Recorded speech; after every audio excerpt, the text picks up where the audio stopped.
Bonjour à tous et à toutes, j'espère que vous allez bien.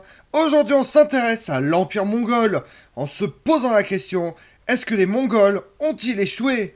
La conquête n'est pas le seul objet d'un état nomade aussi original que durable et moderne, plus orienté sur le contrôle des échanges commerciaux que sur la domination militaire. Vous voulez en savoir plus sur l'Empire mongol sédentaire? Venez avec moi.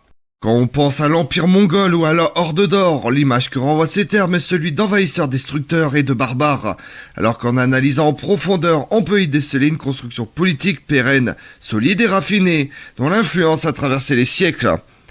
Notre mot horde vient du mongol ordo, qui désigne dans cette langue l'espace entourant la tente du grand Khan, contrôlé par sa garde et par le mode de gouvernement de l'Empire.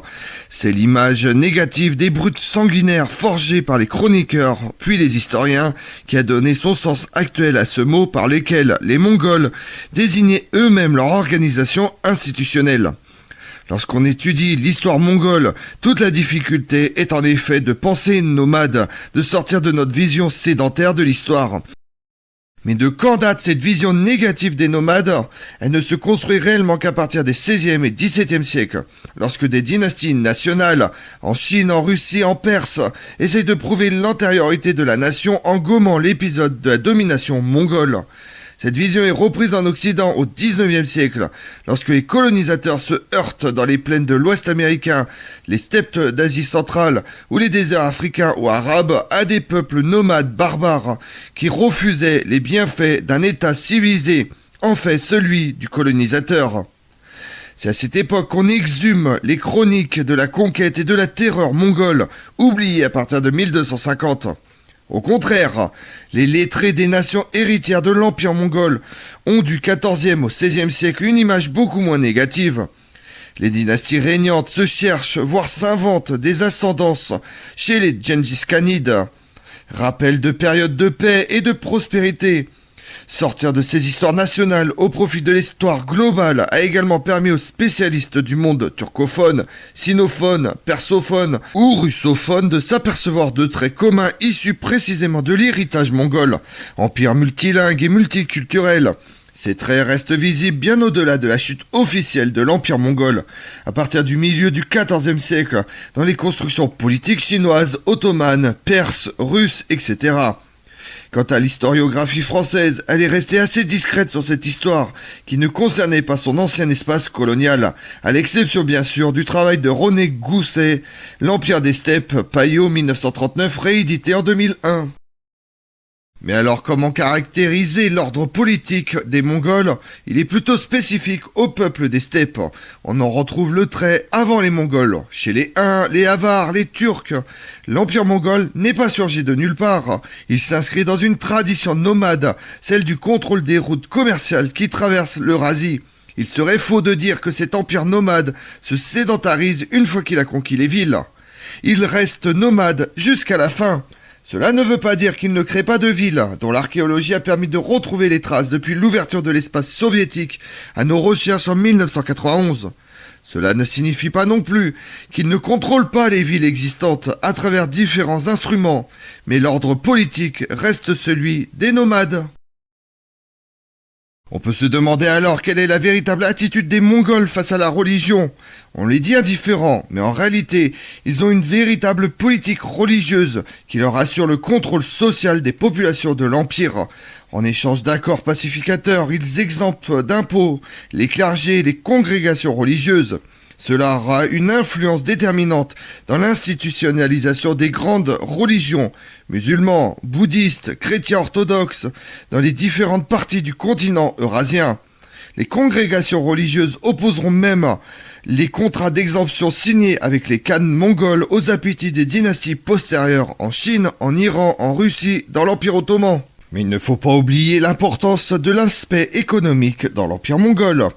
C'est en effet sans doute par l'économie que l'on perçoit le mieux la prégnance et l'importance de l'héritage de l'organisation politique mongole. Ce à quoi l'on insiste du milieu du XIIIe à la fin du XIVe siècle, c'est une première mondialisation. Le grand échange mongol permet aux marchandises, mais aussi aux hommes, aux idées, aux technologies, de circuler sans entrave, depuis les rives est de l'Atlantique aux rives ouest du Pacifique, en toute sécurité et à moindre coût, grâce à la Pax Mongolica. C'est sans doute extraordinaire ouverture à d'autres mondes, d'autres cultures, d'autres religions et d'autres techniques. L'Europe n'aurait peut-être pas connu ce que nous avons appelé la Renaissance. Les Mongols ont légué à la région un héritage inattendu, la monnaie. En effet, la monétisation est imposée par les Khans pour faciliter le paiement des taxes et développer les échanges, évitant ainsi les flux de marchandises en nature et même de métaux précieux lorsqu'ils généralisent pendant quelque temps l'usage du papier-monnaie inventé par les Chinois de la dynastie Song. Le mot russe dengi, qui désigne la pièce de monnaie, est d'origine mongole. Le morcellement de l'Empire mongol qui se précise 3 générations seulement après Gengis Khan n'est-il pas une preuve de faiblesse de cet état nomade? Depuis Gibbon et son histoire de la décadence et de la chute de l'Empire romain publié entre 1776 et 1788, nous nous représentons l'histoire des empires comme une séquence linéaire, enchaînant la fondation, la conquête, l'apogée, puis la décadence et enfin la chute. Mais l'Empire mongol, lui, connaît des mutations incessantes dans ses formes, dans son emprise géographique.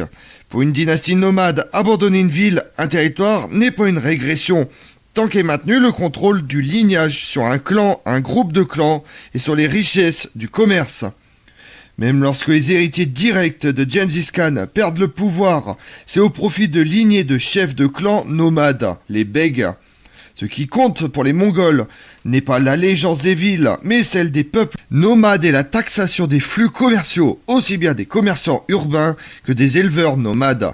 La richesse de ces derniers est souvent négligée par les historiens de l'économie, trop souvent polarisée sur les artisans et les marchands des villes. Ces mêmes historiens ne sont pas d'ailleurs intéressés qu'aux seules routes de la soie, alors que la route du Nord qui reliait l'Europe à la Chine par la Sibérie était très importante pour le commerce des fourrures, des métaux, du cuir et du bois. Autant de matériaux qui ont favorisé l'essor au Moyen-Âge du commerce baltique et de la Ligue hanséatique.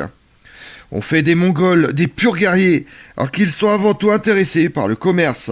La guerre n'est pas le seul moyen d'obtenir des richesses, sauf bien sûr lorsqu'on s'oppose frontalement à leur pouvoir. La diplomatie, les accords commerciaux, les alliances, les contrats font partie de l'arsenal politique mongol. Bien qu'ils aient été battus militairement par les Vietnamiens, les Japonais ou les Javanais, les Mongols négocient ensuite des rapports de force commerciaux qui leur permettent de percevoir des taxes et des tributs de ces peuples restés officiellement insoumis. Et bien qu'ils aient renoncé à la conquête de l'Empire byzantin et essuyé des échecs en Europe de l'Est, les chefs de la Horde d'Or obtiennent de Byzance, de Venise et de Gênes des princes russes et lituaniens des droits de commercer ou de taxation qui assurent la prospérité des clans malgré leur lutte fratricide avec les Ilkhanides qui leur a partie bloqué l'accès au commerce avec l'Orient. Comme on l'a vu, en 1227, Gengis Khan meurt, laissant derrière lui un vaste empire reliant le Pacifique à la mer Caspienne. Les successeurs étendront encore ce territoire, atteignant la Hongrie et l'Anatolie. À son apogée, l'Empire mongol s'étendait sur 24 millions de kilomètres carrés. Mais après les conquêtes, comment une telle superficie a bien pu être gouvernée?